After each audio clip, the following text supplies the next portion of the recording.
Are you ready for some good news? Jesus is interceding for you. Here's today's text from Exodus 17. Whenever Moses held up his hand, Israel prevailed.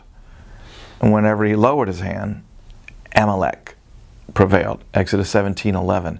In Exodus 17, we learn that Amalek attacked Israel at Rephidim. The people of God had been delivered from their bondage in Egypt, and they found themselves soon having to defend themselves in battle. Joshua led the battle while Moses went to the top of the hill with Aaron and Hur. Whenever Moses held up his hands, Israel prevailed in the battle, and whenever he lowered them, the enemy gained ground. When Moses' hands grew weary, Aaron and Hur held up his hands. Thus, with hands and staff held high, the Israeli army defeated Amalek.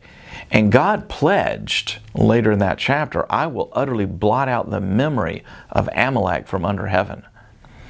Well, pastors often use this story to remind people that we get weary and sometimes need people to hold our hands up. It's true. I get weary sometimes. I cherish it when someone comes alongside to keep me going. But that's not what this story's about. Moses is a picture of Jesus. We're in a spiritual battle every day, and sometimes it feels crushing. The tendency is to focus on the battle so much that we lose sight of Christ. But Christ is high and lifted up. See Him in His glory with lifted hands, interceding for you. The lifted hands symbolize prayer and praise and blessing. Christ intercedes for you. He goes between you and the judge, declaring your justification. Christ is also your praise leader. He reminds you of the saving grace of God. And Christ is also blessing you. He is the true high priest announcing benediction over you. If Christ's arms don't fall, you're going to win this battle. And beloved, He never grows weary or tired.